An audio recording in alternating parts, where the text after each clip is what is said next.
Hey everybody, doing another review today on my Polaris Ranger 1000 XP. I've noticed that the inside of my tires on the front have been wearing on the inside, and unfortunately there's no adjustments.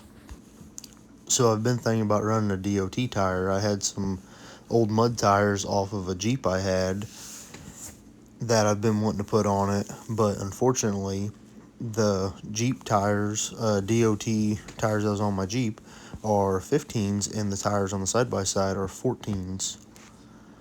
So I decided just to buy new rims, and nobody had the System3 off-road rims that I wanted. So I made a thing on Facebook on one of the groups, and this guy reached out to me, Joe Teneri, I believe, reached out to me and said, "Hey, I am a dealer. They have some in stock."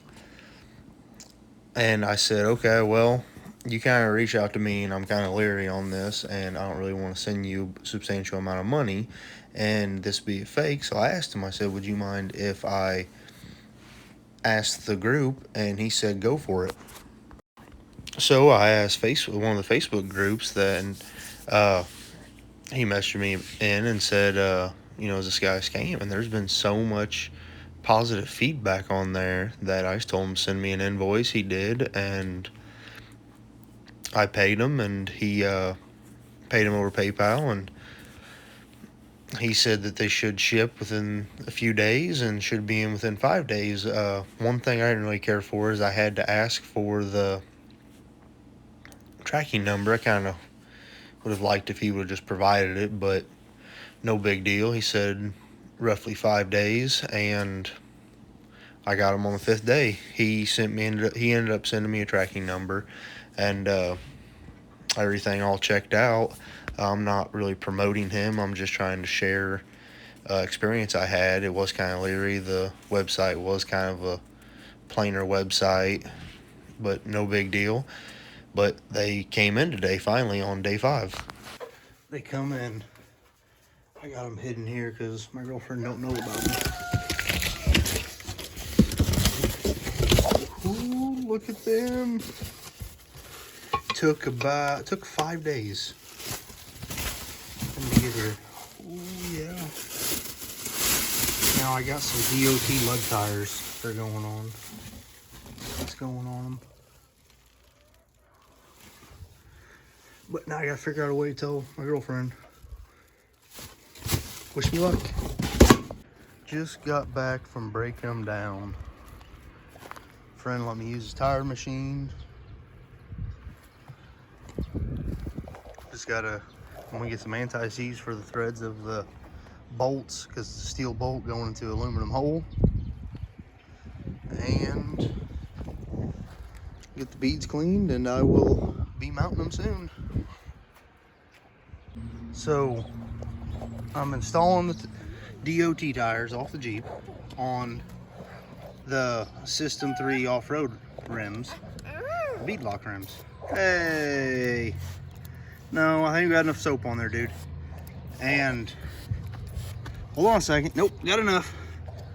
And I barely have one thread on that one and this one, and I had to push down kind of hard to get them on there too. So I'm gonna see if I can do some research, see if there's any spacers that go in there, see if I need to get a little bit longer bolts. They come with the size on the pack, which I like that, so I can just go and get them from the hardware store. So I'll do some research and I'll let you guys know what I figured out. Hey, so finally back with an update. I did find some spacers for these. I torqued it down to 15 foot-pounds that the instructions said to do, and there was a big gap in between the plate and the ring. The ring was bowing the wrong way. As you can see, it's flat right here, and it was bowing the wrong way. And there was a gap in between the bolt and the washer on one side, but not the other. So I did some research, and nobody has spacers for these System3 wheels.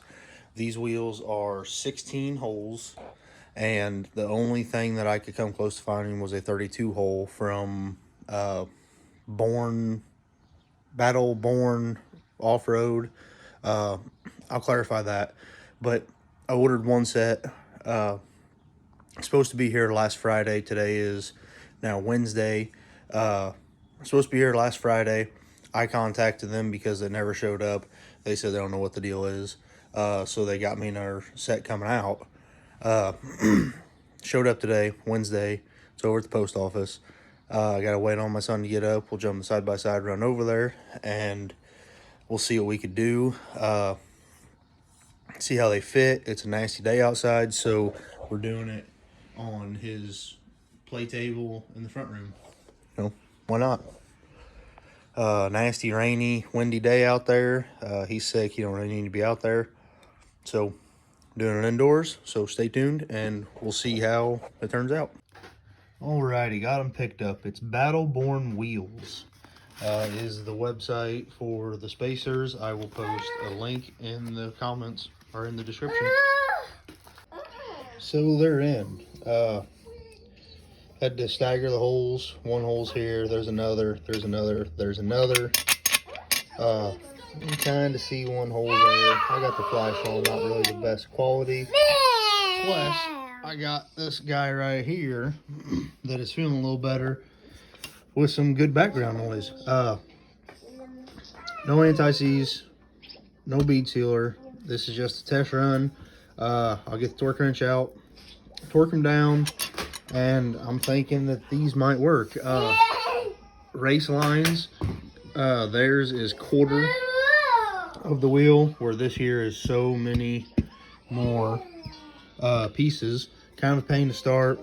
I don't know if I need longer bolts or not. We'll figure this out, won't we? But we'll get it figured out.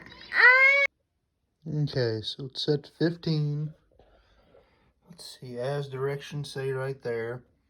I also put a drop of oil on them instead of the anti-seize like I was originally planning on doing. So I bought that for, not really for this here. Bought that for no reason. I will use it. But it says right there on number 5, apply a drop of oil or other lubricant to threads of each bolt. So, torque wrench is set. I already went through and did them in a crisscross pattern all the way back and forth. Like, it does get kind of confusing. But I have marked each one that I did each time. I put a piece of my son's toys that he has everywhere on each one. Whenever I was done, I wiped it off. That told me where I was at. So, set's 15. Let's see if I can do this one-handed. It clicked. So, I'd go there, 1, 2, 3, 4, and then you would go over 1, 2, 3, 4, all the way around. I did that. Now we're going to go through. That one is torqued. That one is torqued. Just in case I missed one for some odd reason. I doubt I did.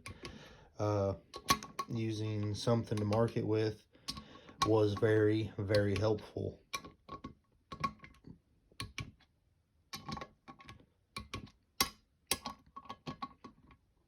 Be a little easier if I had 2 hands on it. But slow and steady wins the race. So I emailed System3. They said that they don't make spacers. Hundreds of people are running them with thicker beaded wheels. And we're back where I started. I used that as an indicator. As always, for just general purpose, go back to the other one. So I've started here, went all the way around, and I ended there. But System3, they said that they have hundreds of people using thicker beaded wheels on their bead locks. Torque them down to 15 foot-pounds as the directions say to do, and they said they will warranty them if there's any issues. But 15 foot-pounds, snap-on torque wrench. I brought it home from work.